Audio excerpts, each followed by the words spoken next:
Oh, hey, it's that time again, guys. We've hit the end of the first half of the year, pretty much. We're heading into the summer movie season, so you guys know what that means. It's time for another catch-up review, which it's pretty crazy that I'm doing one because, even during COVID and things like that, there's still a lot of movies that I either just I didn't have time to review, or I just simply did not have a lot to say about. I know I've been very behind these last couple months, but I promise you by the end of this catch-up review, I hopefully will have gotten everything done. I hopefully will make up for just how slower I've been in terms of uploading. Like I said, I'm trying to do a lot better. I'm trying to be a lot more consistent, and hopefully this catch-up review is a good way to start doing that. But either way, guys, I do just kind of want to jump into it right now because, as usual, there are quite a few films to talk about here, so I think we should just dive into it with the first film. Alright, so the first one we're going to talk about, it's called American Dream. I don't really remember this movie, I'll be honest with you. This was one of the first films I watched that came out this year. I talked about it on my movie preview, so I figured I might as well watch it, and I don't really remember a lot about it. I remembered that it was overall very formulaic. We had these two brothers, and, they're trying to cut this guy out of the business deal and things like that. And I mean, my biggest issue with this movie is that, it's just forgettable, as you can tell. I don't really have a lot to say about it. Two, it's the fact that it's very formulaic. It feels very much like something we've seen before. We're not really given a lot of time with any of these characters to give a shit about anything that they're doing, so I think that's definitely a big problem when it comes to this film. I will say the one saving grace of it is Nick Stahl is actually really good here. He put a lot more effort into this role than I was overall expecting, and he probably is the big standout, which is shocking. Nick Stahl, who was just in The Murder of Nicole Brown Simpson last year and was fucking awful in that, is actually pretty good here, and I thought he was definitely the most consistent out of everyone. Other than that, not really a lot to say here. There's a point in the film where, Michael Heisman's, fiance or girlfriend or wife or whatever, I don't even fucking remember who she is. Again, that's how little I remember about this movie, but she gets involved, and I didn't care as much about that either because we really did not know that much about her character. Overall, it's formulaic, not much to say. Move on to the next movie. Hopefully, I have more to say. I wish I had more to say about this one, but really, it's been so long since I've seen it that I just really do not remember this one very much at all. So, I guess I don't recommend it. It's not really anything that great. You probably haven't heard of it anyway, so next movie. Alright, Outside the Wire, this one I do have stuff to say about. I will say right off the bat, I don't think this is a terrible Netflix movie. I think there are some things to like about it. Anthony Mackie is really good here as expected. He plays a character that is very intriguing from the start. We want to know a lot about him, and I think he overall does do a really good job here. And then Damson Idris, who is our lead character, isn't bad. I thought he overall did do a pretty good job. I haven't watched Snowfall in a long time. I watched the first episode, and then unfortunately I just kind of fell behind, but I thought he overall did a pretty good job in this role. I definitely did enjoy him here. The problem is, once again, it falls into a lot of the same trappings that many Netflix sci-fi films do. One, the world building I think is very weak. We're just kind of thrown into it, and we don't really know a lot of what's going on. We get this opening action set piece, which isn't bad. It's a good set piece. It's a good way to start out the film, but we don't really know a lot of what's going on.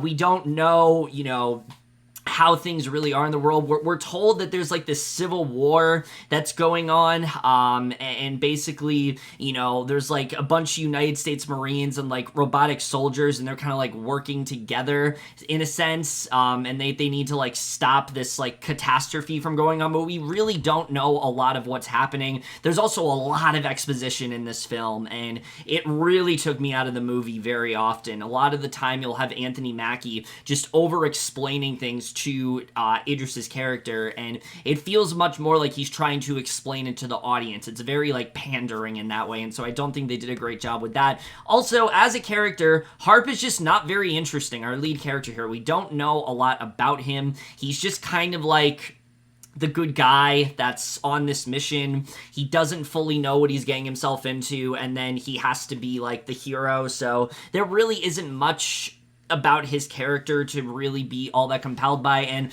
the direction they go in towards the end of this movie is extremely predictable. There wasn't a single thing about this film that surprised me. There wasn't a single thing about it that I found to be really that intriguing. It's just another kind of throwaway, run-of-the-mill sci-fi film on Netflix, which is unfortunate because, again, I think they always do have potential to do something, but they really don't do much here. There's some good action set pieces, I'll say that. There's definitely some really good action set pieces that I did overall enjoy, but other than that, there just really isn't that much to like about this film. There isn't really a lot of it that overall stood out to me. It's well acted and things like that, but really not that much to it. So C for Outside the Wire. Not really a ton to say about this one. So The Ultimate Playlist of Noise, it's kind of funny because like I was actually planning on doing like a full review for this film, and I mean like I already had like filmed it and I was like on the verge of like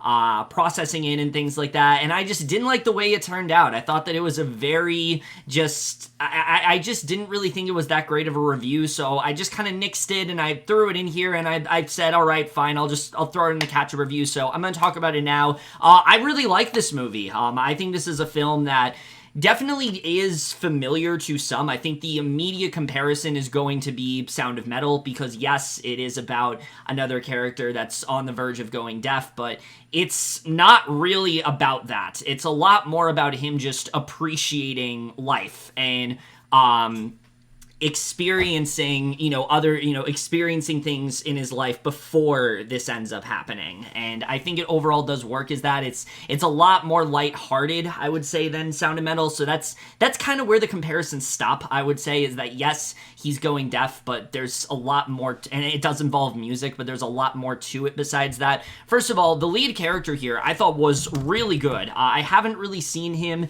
in a lot of things, but I really did like him here a lot. I thought overall, Kean Johnson, I've enjoyed him in things I've seen him in, and here I thought he definitely did do a really good job at playing this character. This is someone that you can tell is really hurting, and he doesn't really know how to handle this entire situation, but he also kind of has a contentious relationship with his parents. Things aren't great between, like, him and his mom, for example, and you can see that there's a lot of damage there, and seeing him, slowly start to appreciate those things in his life more is really well done, and they definitely do a really good job of that, especially when he eventually just kind of like accepts the inevitable that he is going to go deaf very soon, and he needs to do what he can to just kind of accept it. I thought they did some really good stuff there, but Madeline Brewer I thought was definitely the standout of this movie. I really enjoyed her character a lot. They dived a lot deeper into her than I was overall expecting, and I thought they did some really good stuff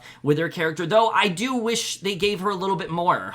There's a lot they talk about her being in this relationship of sorts, and her wanting to become this very serious musician, but because of this relationship, she wasn't really able to do that, and so you see that our main character is able to kind of make that dream a reality for her, and I really did enjoy that, but I wish we could have seen even more of that overall. I think it would have made it that much more effective, but I think these two have really good chemistry. They work very well together. You can see they really do bring out the best in each other, and that's something that I really did appreciate overall. And the way the movie ends, I thought was actually really bold. There's a choice that they make in the third act of this movie, and I really did like it. I thought that it really did work for this film.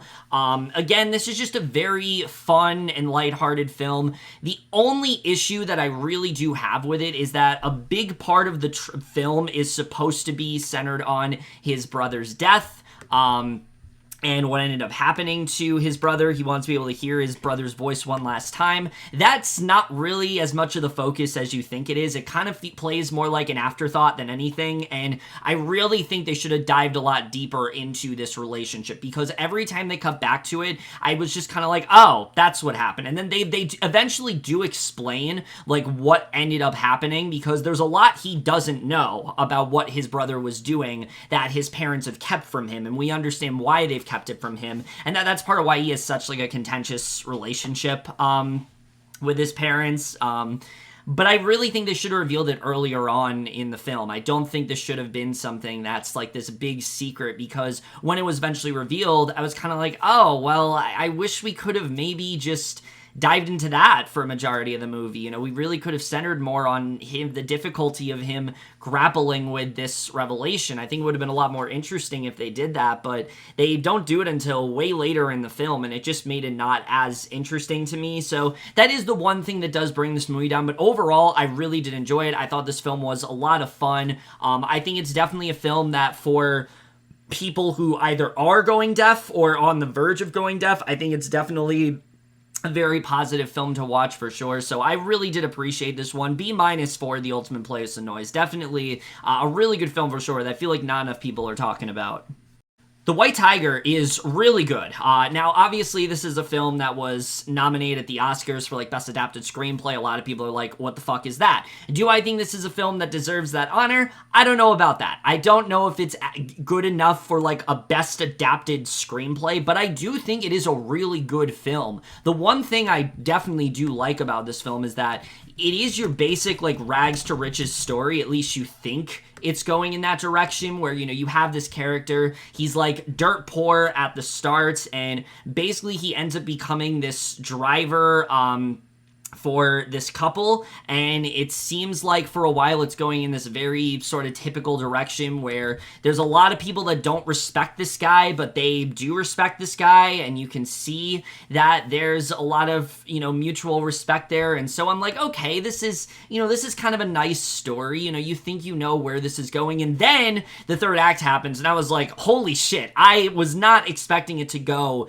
in the direction that it really did, but it really makes the film that much better, because what it really is about is, you know, maybe you have escaped classism, maybe you are not at the bottom anymore, but how do you fully get to the top? How do you find your, you know, how do you maintain that? And we really do see how this character, who's actually based on a true story, goes about it. And I thought it was very fascinating to watch. And Adarsh Gorav, I mean, my God, he was fantastic here. I really haven't seen him in much of anything before, but after this film, I really hope he does a lot more work, because I really enjoyed his performance in this film. I think he definitely was the big standout here. And overall, I just found it to be a lot more effective than I really was expecting. Like I said, I think it starts off pretty basic, but if you really stick with it, I think this film becomes something very special, and as a result, it's one that I definitely found myself overall enjoying. So I definitely recommend this one. B for The White Tiger. Much better film than I anticipated for it to be.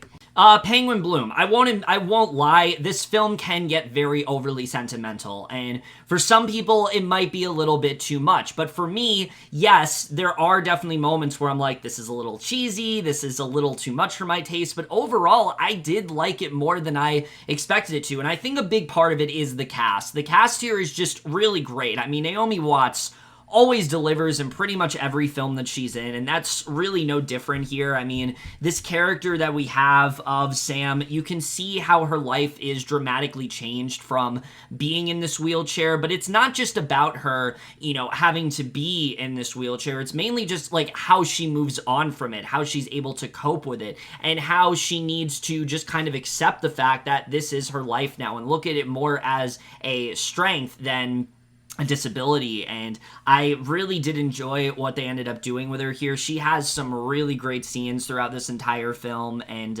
I just really enjoyed her performance here overall. I thought she did a pretty good job.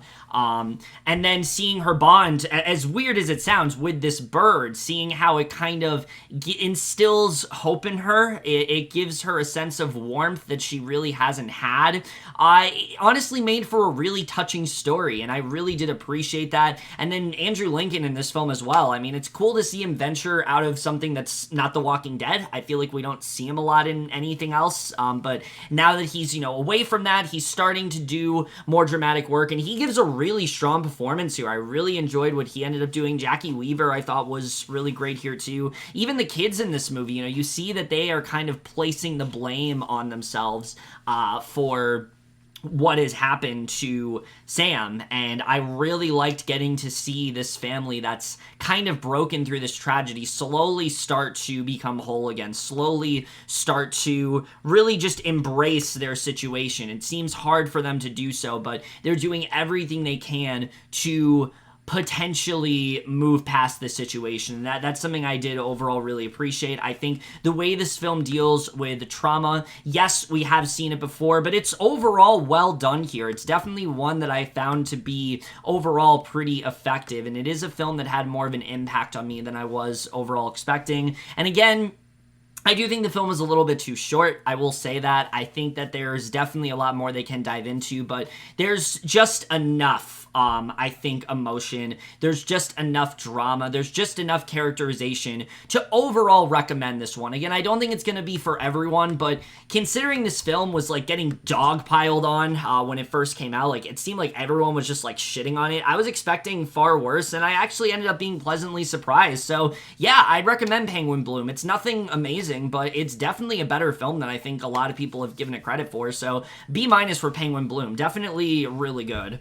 Barb and Star go to Vista Del Mar. This is yet another one that I really wanted to do a full review on, and unfortunately I didn't get to, which sucks, because for me, this is the biggest surprise of the entire year. I mean, I went into this movie expecting a very overly obnoxious and just annoying film, but what that trailer doesn't tell you is that it's actually supposed to be that way. This film is supposed to be really obnoxious. It's supposed to be very awkward because it's a very absurdist comedy, and in the same vein that, like, say, Hot Rod is a film that just doesn't really make a lot of sense and it's just really random and out there, that's kind of Barb and Star go to Vista Del Mar in a nutshell, and it's so much better because of that. I think what really works about this film is just how committed everyone is. I mean, Kristen Wiig and Amy Momolo, yes, they're annoying at first, but they're supposed to be. It's in the same way that, you know, you have that friend that sometimes is a little loud, and at first, yeah, it really gets on your nerves, but you learn to really just kind of put up with it, and that's kind of Barb and Star overall. Once you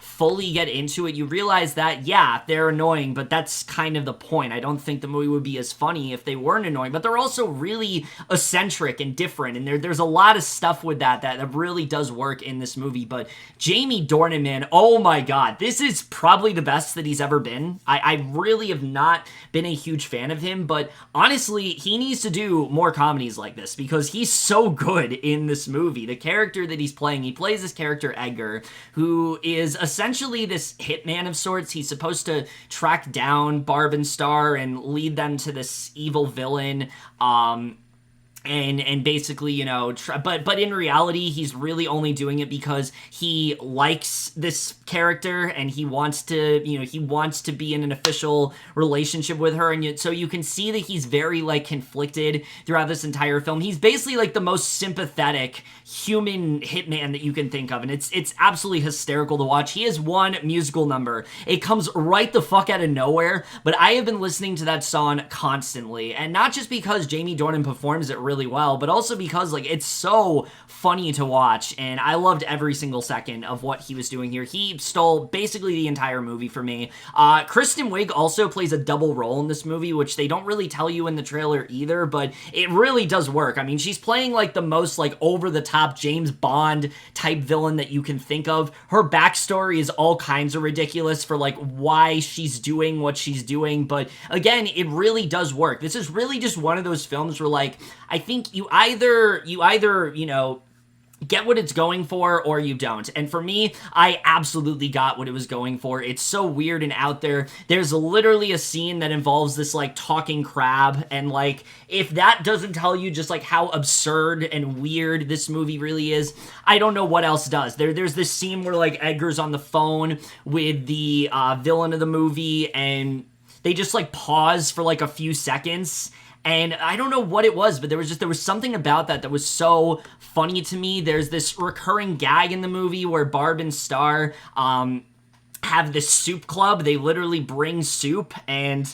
they're kicked out of the club because it's supposed to be like canned soup. It's not supposed to be like actual soup. Again, just stuff like that. And then they keep cutting back to them when they're not in that club anymore, and like how just like mundane and boring it is without them, and just stuff like that I found to be so funny. This is just a film that really embraces its weirdness. It really embraces just how ridiculous it can really be, and it's just so much better as a result. It honestly is surprising to me that a film this absurd can actually be really smart, but that's exactly what Barb and Star is. I mean, it's the perfect combination of, like I said, something like Hot Rod, but even like SpongeBob at points. I mean, it has the vibe of something as wholesome and, you know, fun as SpongeBob. So honestly, it reminds me more of Greener Grass than anything, that movie on like Adult Swim. It's very similar to something you'd see on there, something like really absurd on Adult Swim. Hell, there's a cameo in this movie, and it makes no sense whatsoever, but they keep referring to this cameo as if it's someone that we know, and it's just so weird what they do, but it just works. I don't know how to describe it, but it really works. The henchman of this movie, the villain literally has like talking mice that like sing for her, as like they're like her background music, this like talking mice of sorts. It's so weird. The other henchman is this kid, and it's just, this movie is just absurd, and I love every second of it. I mean, there's so much that works for me when it comes to this movie. So I really enjoyed this way more than I expected. I think it's one of the funniest movies I've seen in a long time, and I definitely recommend it. I really wish I was able to do a fuller review on it because I really did have a lot to say, but definitely B+ for Barb and Star at Vista Del Mar. A much better film than I expected, and I really hope you guys do check this one out because, again, I know it looked really weird, but it's supposed to be. It is weird. It is obnoxious, but it's so much better because of that. I don't think this film would be as good if it wasn't as weird and out there as it is, and it absolutely just works. So I definitely recommend this one.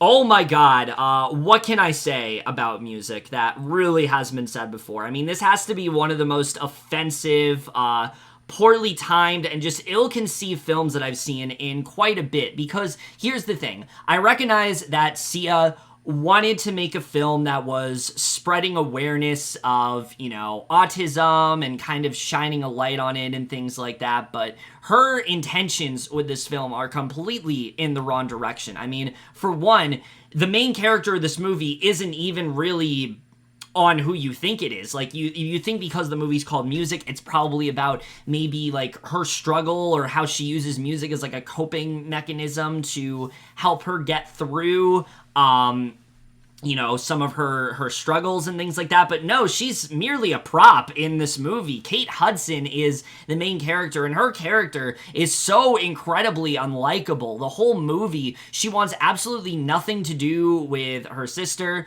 While she's caring for her, she's constantly trying to like give her away to like some caregiver of sorts, or like put her in like child services, and it's so horrible to watch, and you don't understand why you're focusing on this character's redemption, because it feels like her redemption is taking precedent over what's much more important, which is, again, the fact that there is a special needs character in this movie, but it's also the fact that it's played by an abled actor. And again, I don't blame Maddie Ziegler for this, like, really at all. I think that it's pretty clear that she was coerced into doing this because she's worked with Sia before, and all she was told, from my understanding before this movie, is that that she's going to work with Sia in a movie, and that got her excited, and then when she realized what she signed up for, she, like, felt terrible about it. So I don't blame her at all. I absolutely blame Sia, and the attempts that she's made to apologize have really just been doubling down on this movie, and it's just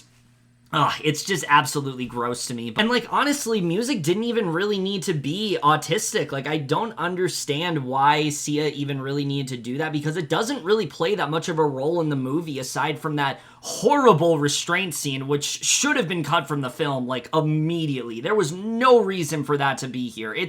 it's so just horrible to watch. You watch it and you're like, this does not feel like something that I should be watching. This feels like something I should be looking away from, and you can't believe that it's actually in the movie. And again, I think it's really because just Sia does not understand any of what she thinks that she's supporting here. She doesn't understand any of what she's actually trying to shed light on. So I think she should have just like strayed away from it entirely, but yet she didn't, and she doubled down on it, and it just made the film so much worse overall. And the other thing is, like, there's no character to music aside from the fact that she is autistic, and that's what makes it so offensive. It's almost like Sia thinks that autistic people are different from other people, when they're very much not. They're just regular people who, yes, they have some sort of condition, but they're still people. They're definitely... they have feelings, they have traits, they're not just these, like, annoyances, which is what she kind of treats music like in the movie, especially since our main character wants to get away from her constantly.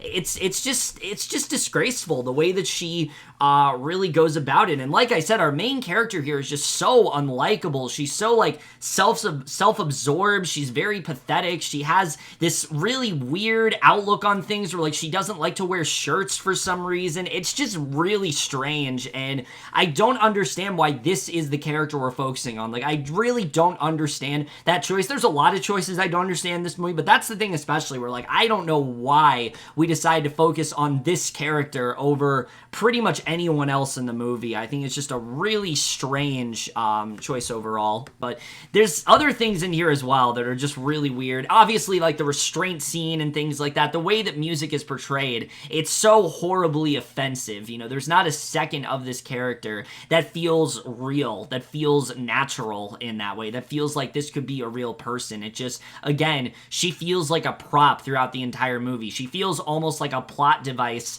to get our abled characters to feel better about themselves. Leslie Odom Jr., he plays this character in the movie that he's kind of going through, like, his own struggles as well, but then music ends up bringing the best out of him, and I didn't give a fuck about his character. And I normally really do like Leslie Odom Jr., but he really is not that great in this movie. Kate Hudson, I would say, is probably the one, like, highlight of this film. She's not giving a bad performance or anything, so I can say at least she is good in this film. There's that, but there's so many other things that are just so confounding to me about this movie. Like, the movie's supposed to be a musical, but every single scene in the movie has almost nothing to do with what's going on in the present day. I generally don't think Sia knows how musicals work. Like, the scenes in this film, they don't progress the plot forward in any way. They don't get us to understand these characters better. They quite literally halt the entire film.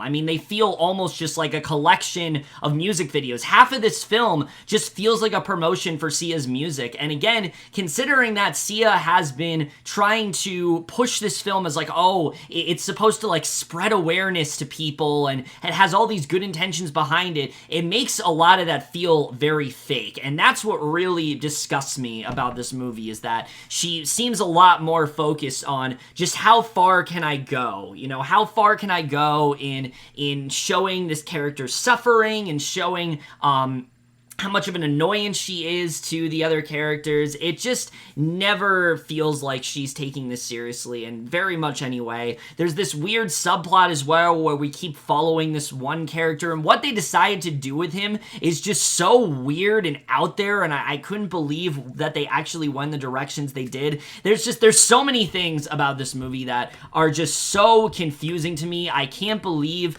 the choices that Sia ended up making in this film. It's quite literally one of the most puzzling films I think I've ever seen. And I truly do mean that. And literally, if Kate Hudson was not in the movie, this would legitimately be one of the worst. It would probably be the worst film of the year. It really would. There's really nothing about this movie that really does work. The cinematography even is so just bland to look at. It's so boring, and like, it's just so boring and dull, and it's very unappealing throughout the movie. So there really isn't a lot about this that really does work. It's pretty much a complete disaster, and it deserves every bit of controversy that it's been getting. And the fact that this movie actually had a chance in like award shows and things like that, I mean, that alone is like the reason the Golden Globes should like be canceled forever. I mean, just the absolute bottom of the barrel in terms of musicals, absolute bottom of the barrel in terms of character development, and easily one of the worst directorial debuts I have seen in quite a long time. I mean, I do think this film could have actually been really authentic. I think you really could have seen the story of this girl who's dealing with autism, and, you know, it seems like something that is troubling her at first, but she realizes that it's a part of her. She needs to not let it get the best of her. She needs to try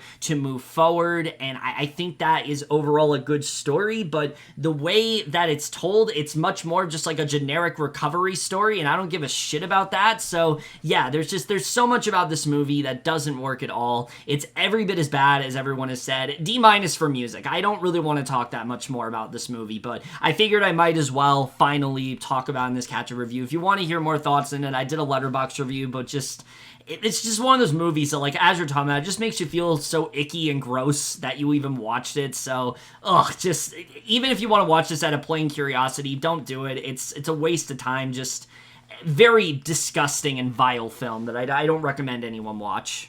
Willy's Wonderland is a lot of fun. I think this is definitely, like, the definition of, like, a B movie, but not one that is, you know, like, low budget. It's a B movie, but it's one that knows exactly what it is. I mean, Nicolas Cage's character in this movie is unlike anything he's ever done. Yes, he's crazy, he's weird, and he's really out there and just absolutely batshit at points, but he doesn't have a single line of dialogue throughout the entire movie. And I know a lot of people didn't really like that because it robs us of what we normally expect, where we don't get like those one-liners and things like that, but I feel like we get a really fun character in place of that. Yes, Willy can be kind of repetitive in that way, but there's something about watching Nicolas Cage go about the way he portrays this character that just really worked for me, and I thought overall was just a lot of fun to watch, and I think he overall did a really good job here. The animatronics as well actually look really good. I think they do a good job of delving into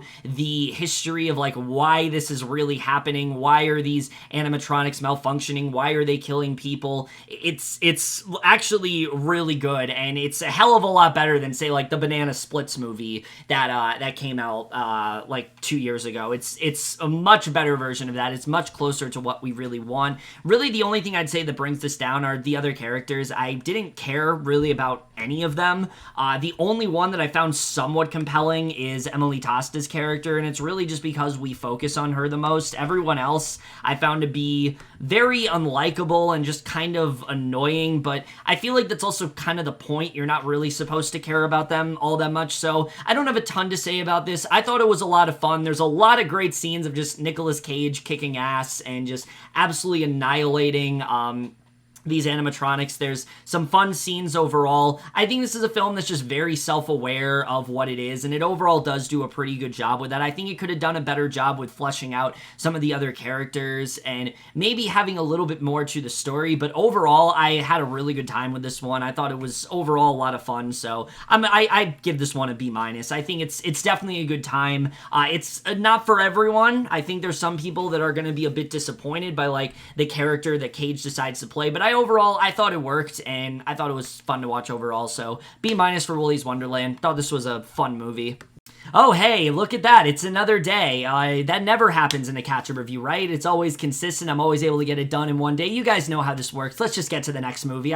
I'm running out of quirky things to say when it cuts to me wearing another shirt and another obvious, scene change at this point. So let's just cut to the next movie. The Map of Tiny Perfect Things definitely seems like it's treading familiar territory. I mean, we're seeing a lot, especially recently, of films like this where, you know, it's the Groundhog Day effect, where a character just like relives the same incident over and over again. We've seen like 4 of these just this year even. And while I don't think this is like one of the best examples of it, I think this film actually did do something legitimately really good with this concept. I mean, one of the best things about it is that the 2 leads have really good chemistry. Both of them work really well together. I mean, Catherine Newton is always someone that I love in pretty much everything that she's in. I think she gives a really strong performance here for sure as this character that you really don't know all that much about, but you can tell that she's very like free-spirited in that way, and so you want to know more about her. But Kyle Allen, for me, very much surprised me. I really haven't seen him in much of anything before, but I hope after this film I really do, because I think he gave a really strong performance here, playing this guy that you can tell is definitely very selfish, and he's kind of ignoring other things within his life that are very important. And you can see as the day goes by that really, you know, as this film goes on and the days, you know, start to pass by and he keeps reliving the same day over and over again, he starts to recognize the failure of his errors. And again, it's stuff that we've seen before, but I think they did some really good stuff. I think that overall it was very well handled, and it made that character that much better as a result. And so I think they did some good stuff there. The film is also a lot of fun to watch. There's a lot of funny moments here for sure that definitely had me laughing throughout. It's a very enjoyable film, but I think the idea that both of them are still in this time loop, and like this isn't something that like they're adverse to. They've both been in this time loop for a while. I think that's a really fresh idea as well, and it helps you it helps you get to know both of these characters very quickly, and so they do some really good stuff with that. The thing that surprised me the most is actually the ending of the movie. There's a little bit more of a reason why Catherine Newton's character is involved in this, because of course the plot of the movie, it's very similar to Palm Springs, where they're both kind of in this time loop of sorts and you don't really know why. But her character has a bigger purpose for this than I was expecting, and it actually made the film that much more effective. I was not expecting it to go there, but it did, and it really did work as a result. So yeah, I really enjoyed this one a lot. Also, I really enjoyed Mark's friend who plays this character Henry, Jermaine Harris. I have not seen this guy before, but he was a lot of fun here. I hope we're able to see him in other films. Just overall, I think this was a really positive film. I think that especially when we're getting all of these sort of like time travel, not really time travel, but like reliving the same day over and over again type films, I think this one was still able to stick out. I think this one was still very fresh, and overall, I still really enjoyed this one. I give this one a B. I think it's a lot of fun to watch. Admittedly, yes, it definitely does tread some of the same ground as other films, but I think it does just enough to really stick out, so I definitely recommend this one. I Care a Lot is really good. This is a film that starts off and you think you know where it's going, where, you know, you have this character who, it seems like at first she has good intentions. She's this guardian of sorts, and she's looking after these elderly people, but really she's doing this for materialistic reasons. She obviously wants the money that's involved with it, and wants basically does it so like she can get like sole control of like their inheritance and things like that. And so a lot of really shady stuff going on, but that obviously is a lot of fun to watch, and that makes for some really fun stuff. But then you realize that this lady, Diane West's character, is playing her, and that there's a lot more going on when it comes to this woman. This is not just some naive lady that she's going to be able to easily con, because there's a whole other group that is going on. And so it's kind of a fun sort of cat and mouse sort of you know, sort of black comedy where you're watching this woman that is very obviously terrible. Like, this is not a good person at all, and they don't try to act like she is. I mean, from the beginning of the movie, she's like getting into a fight with this one guy because of something that she did, and basically like he doesn't want her to like see his mother or anything like that. So you know from like the second that like the movie starts that like she's up to no good. You know that for sure. But then Peter Dinklage Dinklage's character, I mean, just the lengths that this guy is willing to go and what he wants to do.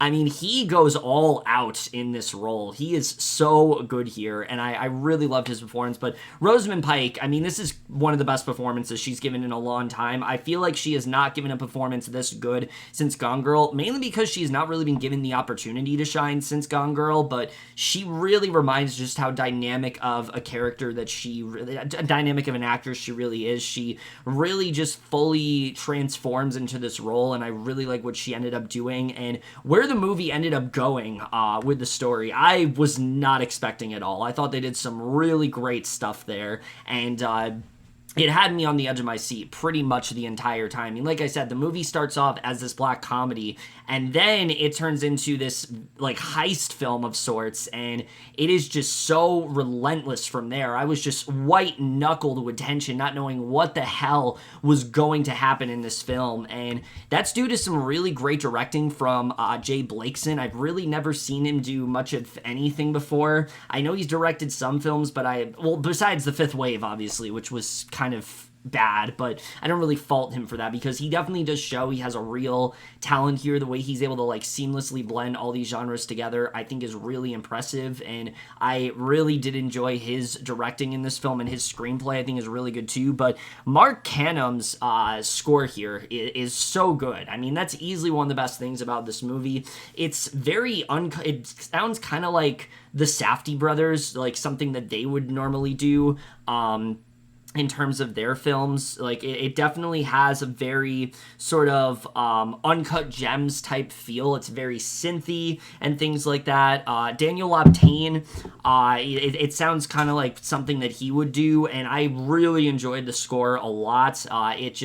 It added to the intensity, and I just thought it really worked in this film. So there's a lot that really does work. The one thing that really does hold it back is that we really don't know a lot about any of these characters aside from them just conning people. We don't really know why Marla's doing it. We don't really get that look inside her head and things like that. So we don't really get a sense of what she's really doing. Why is she fully behind this? But the thing is, and the thing I think that really works when it comes to this character, is that the movie is so riveting in that way, and you're so drawn to these characters that it wasn't that big of an issue for me. But it was another thing where I do wish the film went the extra mile to dive deeper into this character, because I would not say this film is a character study. It's very much not that, because at the end of the day, we don't really know a ton about this character. We just know that she wants to achieve this goal, and we can see that there are characters in the way that are causing her to do that are, causing her to not do that. And so we are very interested in what's going on there. And the way the movie ended as well, I was not expecting. I really was not expecting the way that the movie ended. I don't know if I'd love the way the movie ended, but overall, I think this film was incredibly effective for sure. It was very riveting. It was also really funny. There's so many different genres they were able to seamlessly blend together, and I think that's really impressive overall. So definitely a big recommendation for this one. Rosamund Pike absolutely deserved all the praise that she got in terms of, like, awards and things like that. Definitely very much recommend you guys check this one out. B for I Care a Lot. I wish the score was a little bit higher, but again, because of those things I mentioned, I can't quite get it to, like, a great movie, but it got really, really close. Like, of the ones I'm talking about that are good, this is the one that was, like, very, very good and, like, teetering on great, but there's just that one thing that's preventing it. But it doesn't change the fact that this is a really well done film that I very much recommend you guys check out. Silk Road is incredibly boring, and not for the reasons that you may have expected it to be, because you go into this film and you read what the plot is. It's this hacker character, and basically he found this way to make this hacking site for, like, him and his college buddies, where basically he makes money off of, like, these illicit drugs and things like that. And you would think from the trailer that the movie is about that. The movie is centered around him trying to create all this, what caused him to do that, and then him eventually having to pay the consequences for it. And it's not that he's not a part of the movie, but that's not what the movie's about. Instead, we focus on this really fucking boring and basic FBI agent played by Jason Clarke that's hunting him down, and he is trying to do, and he's trying and failing to bring this guy to justice. And yeah, so that's the character we're focusing on for the majority of this movie, and that alone should tell you why this film is so boring to watch, because the entire time when we're focused on this character, and Jason Clarke's, like, not bad in the movie, like, he definitely does do a good job here, but every time we cut back to him, I'm just thinking, like, I just want to see more about Ross Ulbricht. I want to dive deeper into his mind. I want to see, why he created this empire of sorts. What was really going on with him, because we're really just given a brief glimpse at what he was doing. I very much felt like an outsider looking in. I didn't really feel like I was getting an up-close and personal look at who he really was. And again, it's because the movie doesn't really want to focus around him. So it's one of those films that, like, you have an opportunity to really do something interesting here, to really dive deep into this guy that was clearly a very complicated figure. He's still out there, obviously. Like, he's not dead or anything. Like, he's this very complicated figure, with Darknet and things like that, and why he decided to do that, why he went under this code name, all this stuff. But instead, you focus on the least interesting character possible here, and I think that's what ultimately does bring this film down. Again, all the acting's fine, but there's just not really a lot to say about this one. I really wanted to like it, but it's a film that honestly was a slog to get through, and it's one of those films where, like, if I didn't have to review it, I probably would not have watched it, but I did. That's why I talked about it. Not worth seeing. C- for Silk Road. Not really a ton to say about this one at all, except for the fact that it's boring, and the trailer is incredibly misleading, and don't expect a lot of the interesting stuff, because that's very much confined to the background. It's there, but it's not there as much as you want it to be. It instead a very generic story that I could not get into for the life of me. So yeah, don't recommend this one. Flora and Ulysses was actually really good. I was not expecting much from this film, very much at all. I kind of just expected like a generic Disney Plus movie, but what I got was a film that had a lot more heart than I really was expecting, but also a really good main character. I mean, the character of Flora is one that I feel like a lot of people can relate to. This is this 10-year-old girl who, she's very like cynical and things like that, and there isn't a lot of things that she appreciates, but the one thing that she does have a passion for is comic books. This is something that she is very invested in, and she kind of does this as a coping mechanism to kind of escape just the real world, because the real world is not great for her. She's got these two parents that are not in a great place. They've separated, and so you can tell that this has had a very obvious impact on her. And both of the actors are really good. Allison Hannigan and Ben Schwartz both do a really good job here, but I was especially impressed by what they do with the character of Ulysses, because this works a lot better than I thought it was going to when it comes to Ulysses. It's not just like this squirrel that has superpowers. You really do see that Flora sees this Ulysses as a trusted companion, and it makes sense because of her passion for comic books why she would get so attached to this, and you're able to really buy into that relationship as a result. But the movie also is like legitimately very funny. There's a lot of great lines here, a lot of great references to like comic books and things like that, and they don't feel like on the nose and like just like forced. They actually really do work, and so I think that they did a really good job of that. The movie just in general, it ebbs and flows a lot better than I thought it was going to. But the one thing that does bring it down is that it is still a generic Disney movie. There's this one character that Flora's with who's blind throughout the movie, and the entire joke with him is really just that he's blind. There isn't really a lot to this character overall. I wish there was. But then they finally do something with him in the third act of the movie, and that's when I really started to like him. And this is the actor that was in Haunting of Bly Manor, so he does a really good job, Benjamin Evan Ainsworth. I'm glad to see he's already getting more work. And like I said, for a while he was just kind of like a one-joke character, but they do a lot more with him in that third act, and it really does work as a result. So I think they did some really good stuff there. Danny Putty, though, he plays the villain in this movie, and he's very generic.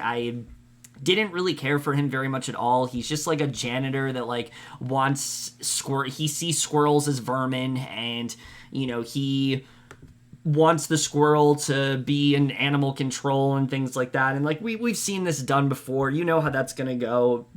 Pretty much. There isn't really a lot to say there overall. And then Kate Micucci is also in this film, and they attempt to do something with her, but she really wasn't a character that interested me very much at all. But like I said, for what I thought this film was going to be, it turned out to be way better. I think this film is clever, it's fun, it's got a lot more heart than I was expecting. I was surprised by how invested I was by the characters. There was a moment in the third act of the movie especially that I wasn't like tearing up or anything, but I definitely was very effective. And so I think they did a really good job with it. It's honestly a really cute movie. I definitely recommend you guys check it out. I wasn't expecting much, but definitely I think one of the better family Disney Plus films to come out. So B- for Flora and Ulysses. I surprisingly like this film a lot more than I thought I would. All right, so to all the boys, always and forever. You guys know, if you've seen my previous catch-up reviews, that I really enjoyed the first one. It was surprising. It was a lot better than I thought it was going to be, especially in terms of character development.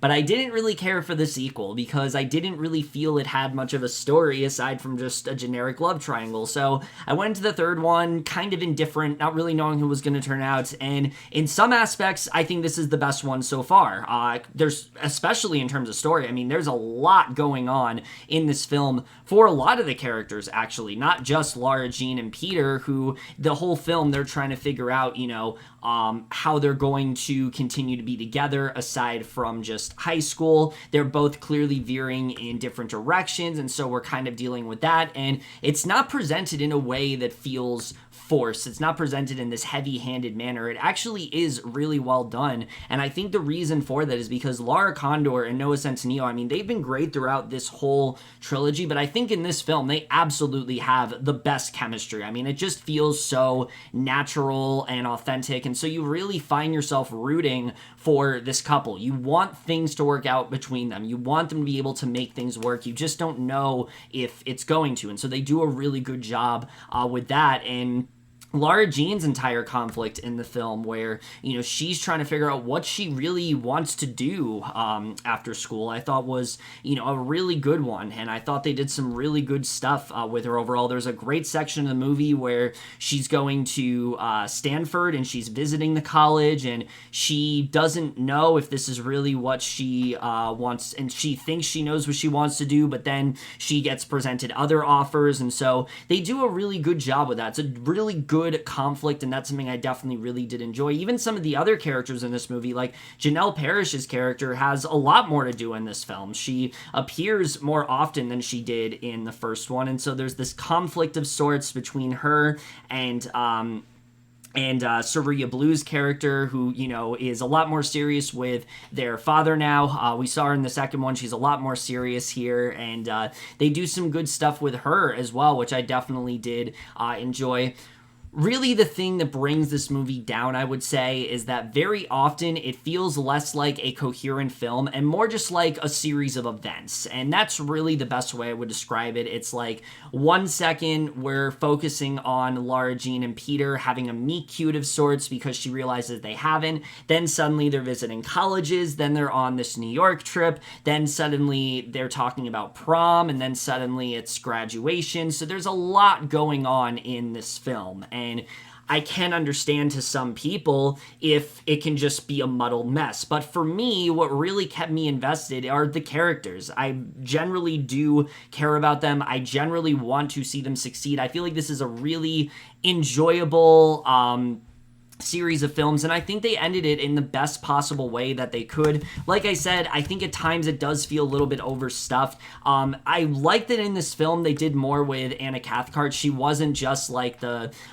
sister that's just kind of like breaking the fourth wall constantly like she was in the second one. I wasn't a big fan of that. They actually do some good stuff with her, but I didn't feel her storyline was quite as well utilized as it could have been. I think there's quite a few subplots. The Janelle Parrish one as well, as much as I enjoyed it, it. I felt that they didn't really focus on it quite as much. And also, a big portion of this movie is Lara Jean's father is getting remarried. He's getting married to Saria Blue, and that very much feels like it's in the background. You don't really get the focus on that you want to, and so when it happens, like, you're excited because you enjoy both of these characters and you like how far they've come, but I just didn't get the same emotional punch if they would have focused on it a bit more. So that's really the one thing I will say with this movie, is that I do think at points it can feel a bit messy, but overall I really enjoyed this. I thought it was a very satisfying conclusion, and like I said, in many aspects I think it might be the strongest of the trilogy overall. This one really does remember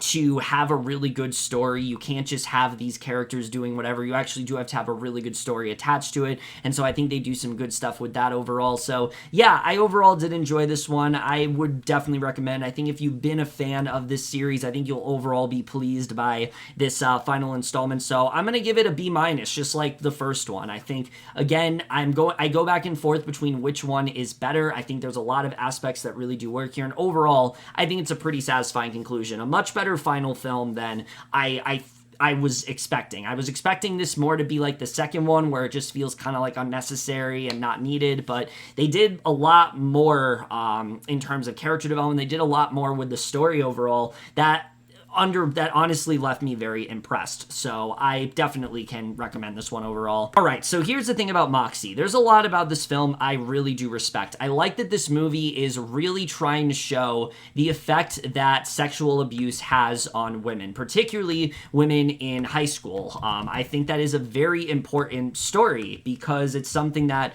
we don't see a lot in film. There are definitely films that have talked about it, but a lot of the time it's very much like brushed aside and things like that. So I think they do a good job talking about sexism and just different things that have affected these characters and things like that. I think the film is also very well acted. A lot of strong performance here. Hadley Robinson, I thought, gave a really strong performance, but for me, the big standout was Alicia Pascual-Penna. I really haven't seen her in much of anything before, but I was very impressed by her performance in this film. I thought that she definitely gave a really, I think she gave a really strong performance here, and overall, I definitely do want to see her in a lot more stuff. I think everyone does a really good job. Even Patrick Schwarzenegger, who I have not been a fan of in other films, he does a really good job as just this really douchey guy who's just really, you can tell that he's someone that is just really predatory towards a lot of these women, and he does a really good job playing it. My problem with this movie really is just the fact that I think it's focused on the wrong things, because the film is about, there's all this sexism going on. It's happening to different characters. You have the one character I mentioned, Alicia Pascual-Penna's character. She is Lucy. She's this black girl that's recently come to the school, and she has not really been welcomed in a very respectful way. The guys are kind of treating her like she's like inferior and things like that. You have this other character, Lauren Zai, who's Claudia. She's kind of going through her own separate issues. There's a lot of xenophobic comments that are surrounding her and things like that. So she's dealing with that throughout the film. You have this other character, Caitlin, who she's constantly being told to like change what she wears and things like that. She's getting dress code a lot, and so you can see the effect it has on her. But the movie, for some reason, decides to focus on Hadley Robinson's character, and I wouldn't have a problem with that if this is a character that honestly is not really that affected by a lot of this. It quite literally is just 1 second, she's kind of just passing it off. You have the character of Lucy. There's stuff that happens to her early on in the film, and she's telling this character Vivian, like, we got to do something about this. Like, we really got to put a stop to this. And Vivian's like, oh, we just can't do anything. We just got to let it happen. Just ignore them. Like, they'll be fine. And then she has this conversation with her mother, played by Amy Poehler, who is really good in the film. I did enjoy her performance here overall, but it feels like she has one conversation and immediately her tune is changed to the point where she decides she's going to publish this anonymous zine of sorts, and suddenly we're supposed to care. And the problem is, again, none of what's going on in the movie directly affects her. Yes, she made this story, but she wasn't really dealing with any sexism herself. If she was, then maybe I would, then maybe I would be a little bit more invested in her character, but I'm really not. I will say I enjoyed the romance that she develops with this guy who is honestly the only like good guy in this movie. He's the only character that like is generally very compassionate and stands by her at all costs, and I really did like his character a lot. But overall, I just found her to be a very boring lead character, and I found literally everyone else to be so much more interesting around her. So that's really what hurts the film for me, is that the things I wanted to focus on, it really doesn't. Like, for example, there's this one really interesting moment in the movie where you have Patrick Schwarzenegger's character, which, as good as he is, his character is very one-note. He's really just like the privileged white athlete that is constantly hailed by the school. They see him as this like amazing person, but really he's just kind of a dick, and he's about to be given the Athlete of the Year award. But there is this other girl who is black, and she's not, and she has been completely shunned out from this, and so they try to do what they can to try to get her to potentially win this award, but they really don't do much with that at all. It takes up only like 5 minutes of the movie, and I think that should have been a little bit more integral to the story, because again, it plays into the sexism of it all. It's not just about like sexual harassment and sexual abuse. It's about just sexism overall, and how it really does affect all of these women, and that they need, and how they need to try to rebel against it. There is a way to stop it, and so I think they could have done some interesting stuff there. There's also this character in the film, and it's played by Josephine Langford. We're constantly focusing on her. We don't know why, and we literally don't know what her purpose is until the ending of the movie. And when we find out, it's a good revelation. It is. It's very effective. But I won't lie, the way that it was done, I thought was really fucking cheesy. And I think it would have been a lot better if it was a more intimate, because the way it's done, she basically just tells the entire school about what happened to her. But I think it would have been far better if she had spoken directly to, say, like Hadley Robinson's character or something. I think that would have just made it that much more effective overall. So, like I said, there's a lot I like about this. It definitely is very enjoyable, and I think there are definitely some funny moments, and I think there's a lot of good themes about this movie. I just think overall it's not focused on the right things. I think you focus this on any other character, this movie is so much more interesting, but because it's so squarely focused on this one character that I honestly could not give less of a shit about, I just was not fully invested in this movie. So C+ for Moxie. I think there was a lot of good intentions behind this film. There is a lot of stuff I liked, but ultimately it just did not come together in the way that I wanted to. So I do overall recommend it. I think it is very enjoyable. There's a lot of people that are gonna like it. I'm just not one of them, unfortunately. So, Yes Day is definitely a film that I thought was a lot of fun. It wasn't nearly as obnoxious as I thought it was going to be. I do think there's a lot of good things behind it. The cast is actually really good. I think everyone gives a pretty strong performance here. Jennifer Garner, you can tell, is having a lot of fun in this role, and so she does a good job with that. There's a good setup with her character as well, that she's just someone that is constantly saying no to everything her kids want. She doesn't feel that she's a good mother in that way, and so she decides to like turn it around to where now she has to say yes to everything that they want her to do. And so I think there's some fun stuff with that. Edgar Ramirez is actually kind of good in this film. This is one of the few things I've seen him in where I thought, oh, he's actually kind of good. I think they have solid chemistry. And Jenna Ortega, I again really am impressed by her. Talked about her in The Babysitter, Killer Queen, how I really do think that she is turning into a great actress. And once again here, I think she gives a really strong performance overall. So again, I think there's definitely a lot to like about this film. It's very enjoyable. Ultimately, though, the thing that brings it down is it's just not very funny. There's a lot of jokes that just kind of go on, and so it just wasn't really making me laugh, I think, in the way that the film really wanted it to overall. And I also felt like the premise itself, really opens up to a lot of interesting possibilities. There are so many things that these kids could want. There's a really good scene with them early on where they're going to like this ice cream parlor, and so they have to finish the entire thing of ice cream. That's a fun idea. But then you do things like the kids wanting them to literally open their cars during a car wash, in which they would die, basically. That you will not survive that much water. Your car would be fucked if that happened. It just... And I know we're not supposed to focus too much on like the logic of it all, but it's just a little bit dumb. And then there's like this whole thing with them.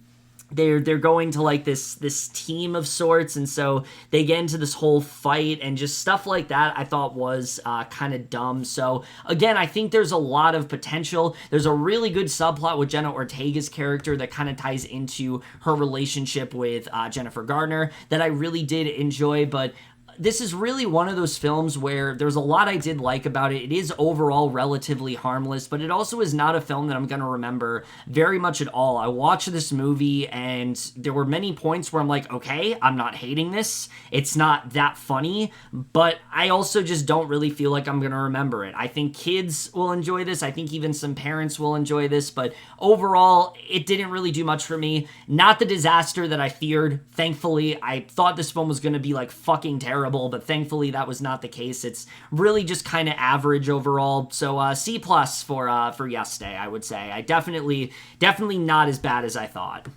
Happily, I did overall enjoy. I think that this premise alone is a really fun one. I like the idea that we have these two characters that are so like all over each other and like publicly that way. Even though they've been together like for years, they've just never really lost that part of their relationship, whereas all the other couples feel they're more normal because of that. I think that's a fun idea, and Joel McHale and Carrie Bish are just so good in this movie. They work so well together. They really do run with this concept, and so I think they do a good job with that. But then when you add this more black comedy angle where you have this character that comes up to them, wants them to like inject them with like something that's going to make them more normal, that really ups the intrigue because you don't really know what's going on, you know, who this guy really is, who called in this guy, all that kind of stuff. So it is a really good setup, and the film, I think, is overall a lot of fun. That's the thing. I think Ben David Grabinski's style is really good here. It's very weird, and I think they do a good job with that. My biggest issue with the film, though, I would say, is that this is not a very, like, unpredictable film with this, like, amazing mystery.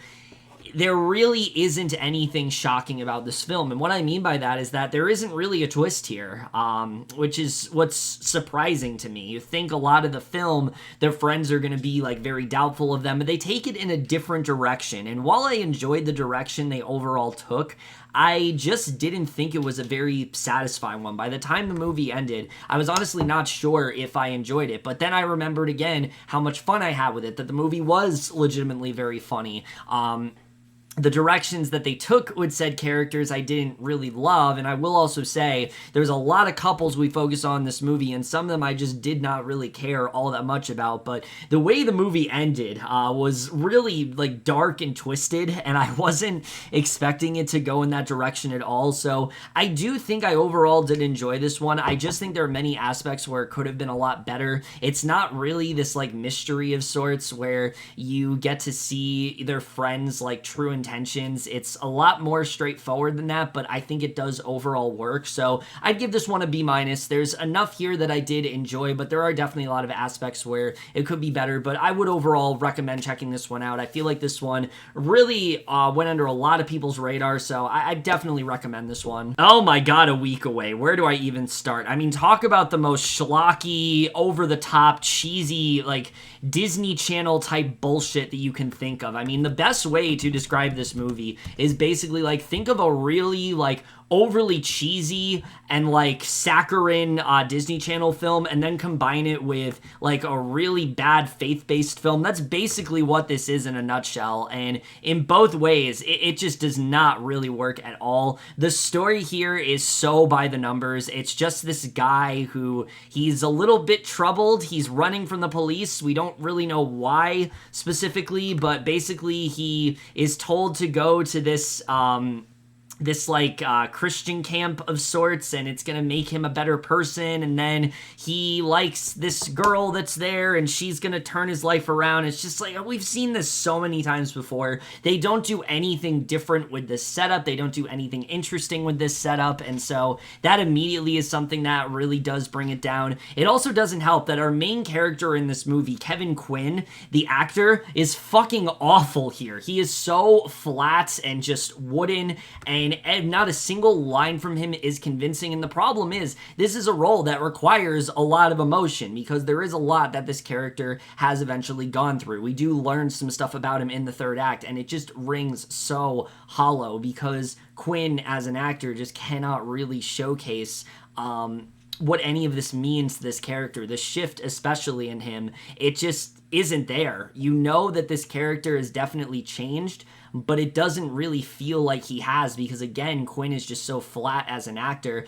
But it also doesn't help that Bailee Madison is so good in this movie. She acts circles around him. I mean, she portrays this character that Avery, where yes, she's someone that seems, very confident. She's very well situated where she is, but she herself doesn't really know what she wants to do. She's kind of in an interesting place in her life, and I thought she did a much better job in this movie. I would have much rather the film focus around her, because she actually was very likable. I thought she was giving a good performance here, and again, because she's so good, that's why Kevin Quinn sticks out that much more and just did not really do much of anything for me. I will say, David Koechner is in this film for some reason. He's actually pretty good. I don't know why he was here, but he actually was having some legitimately really funny, he actually was given some really legitimately, funny stuff to say, so I thought he definitely did a good job. And Sherry Shepherd as well. I liked their overall dynamic in the film, but again, I have no idea why both of them are here.